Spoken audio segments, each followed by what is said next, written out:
Welcome back to the Student of the Game podcast. Thank you all for tuning in. All right, so the Golden State Warriors, they took care of business at home and defeated the Boston Celtics 104-94, okay? Check this out, man. The Boston Celtics, man, they had this game.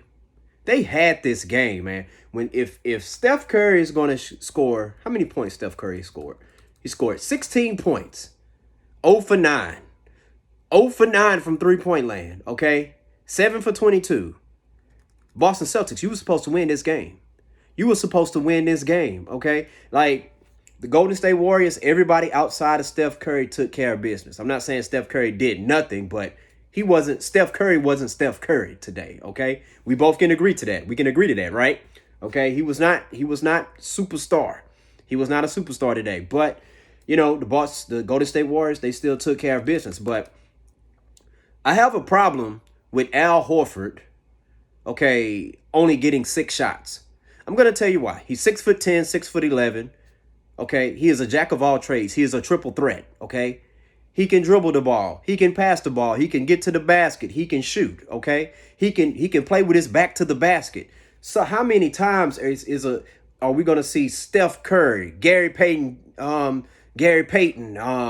Jordan Poole, Klay Thompson, Draymond Green, whoever on Al Horford and Jaylen Brown and Jason Tatum? Marcus Smart refused to give this man the ball. Give him the ball. Feed him. Give him the ball. Feed your big man. That's the problem. That's a big problem. That's a problem the Celtics have. And another problem that the Celtics have is that they jack so many three-pointers like they're the Splash Brothers. Okay? Steph Curry can get away with missing as many three-pointers as he wants. He can get away with that, okay? Klay Thompson can get away with that as well. But check this out. You're Jason Tatum. No, you're taking too many threes. I know he went 5 for 9. That's a good percentage. But the ones that he missed, were not. You didn't need to take a three-pointer. There's 15 seconds on the shot clock. Move the ball. Move the ball. Make the defense work. Make that defense work. They're not making the Warriors' defense work. Jaylen Brown, how many threes? 0 for 5. Jaylen Brown should not be taking any three-pointers, okay? Should not be taking any three-pointers, all right? Get to the basket. Move the ball around. Move the ball around. I mean, what are they doing? I mean, it's one thing to take threes when it's necessary, but it's a whole nother thing to think that you're going to out three-point shoot the Golden State Warriors. That's just not going to happen. The Golden State Warriors, let me see, between Klay and Steph, how many three-pointers Steph made? Steph didn't make any. Klay made 5 of them, okay? So let's see, 11, 20, okay. 5 for 20, okay? 5 for 20 between the Splash Brothers, okay? Let me tell you something. They can miss 100 threes in a row.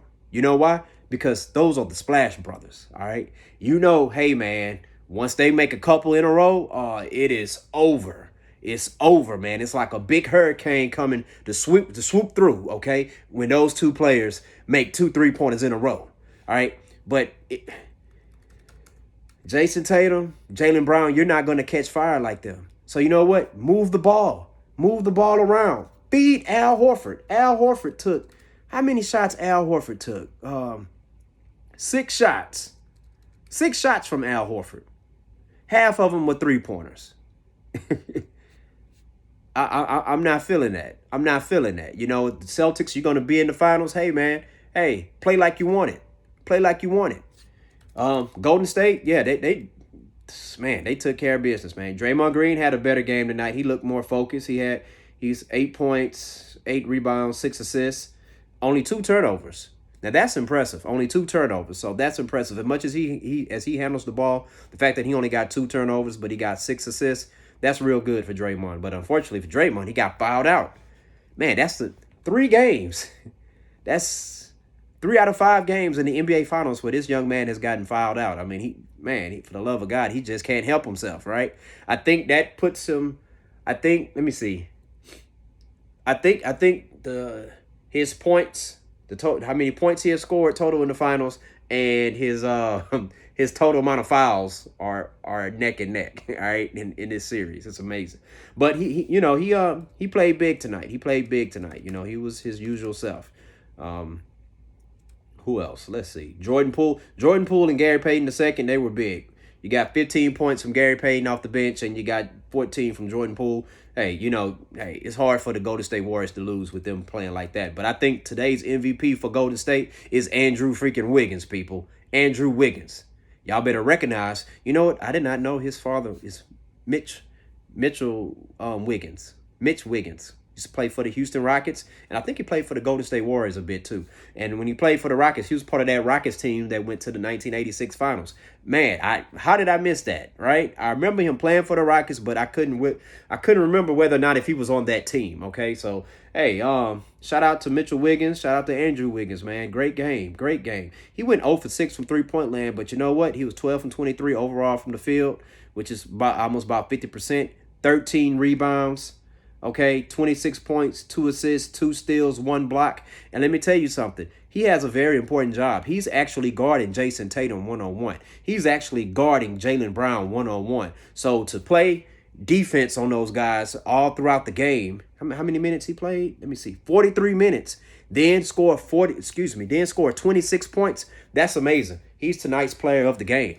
I'm telling you. And if he in the last game, in game 4, he had like 16 points and 14 rebounds. It's a tough assignment to guard Jason Tatum and Jaylen Brown. Okay, so his performance is reminding me almost kind of like Andre Iguodala when the Warriors won their first championship. Even though Iguodala only averaged 17 points, which is still good, but you got to look at the fact that he was guarding the best player on the court. He's making it tough for LeBron. Hey, Wiggins is making it real tough on Jason Tatum. Even though Tatum's still getting his numbers, he's making it very, very tough on him. So shout out to Andrew Wiggins, man. Didn't think he had it in him, but he's showing that he does. But Boston Celtics, yeah, y'all have to get Al Horford involved.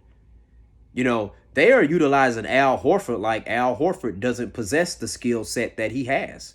Okay? I could see if this man couldn't shoot the ball, play with his back to the basket. Feed your big man. Okay? He'll give it back. He is a very unselfish player. But ever since his performance in game 1, it has not been the same. He has not been the same player. Okay? And I think that's more of the guards for the Celtics not giving him the ball. They're going to need to give him the ball. I'm not saying he's Tim Duncan, but listen, there's nobody on Golden State that can guard Al Horford. I'm telling you, in the post. They cannot guard him in the post. And he is a real good passer. So if he gets doubled, guess what? He can kick it off to Tatum or Brown or Smart. But Boston Celtics, y'all cannot shoot 3-pointers like the Golden State Warriors. So stop wasting your time. Stop trying to shoot 3-pointers like the Golden State Warriors, okay? Y'all need to be getting to the basket. If you're wide open and it's 12 seconds on the shot clock, guess what?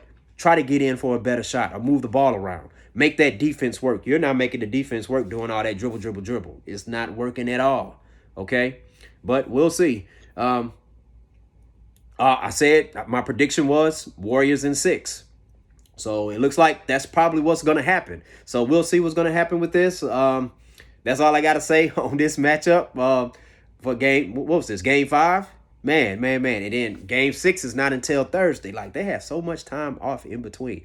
And for some reason, it felt like both teams in the beginning looked like they were pretty gassed. I'm not understanding that. I mean, the last game was Friday. They're playing on Monday. I was upset that we didn't get a game on Sunday, but it is what it is. But good game, Golden State Warriors, and look like they're about to take care of business. They might end up wrapping it up in Beantown. But if you're Boston, I'm gonna tell you something about Boston, though. I'm gonna tell you something about the Celtics. All right, if the Celtics can win Game 6, if they can win Game 6, check this out. It's not gonna be a cakewalk for the Warriors to win at home on Game 7. It's not going to be a cakewalk because anything could happen in those Game 7s, whether if you're at home or on the road, okay? Everybody gets tensed up and stuff like that, so who knows what's going to happen, but we'll see. We'll see on Thursday, see what's going to happen with this game, all right? Once again, thank y'all for tuning in. Please hit that like and subscribe button if you're listening to the podcast on YouTube or wherever you subscribe to your YouTube, whatever you get your podcast subscribe, whether you listen to your podcast, wherever you listen to your podcast is at. Man, I can't get my words right today, man. Long day. But once again, thank y'all for tuning in. Student of the Game Podcast. Peace out.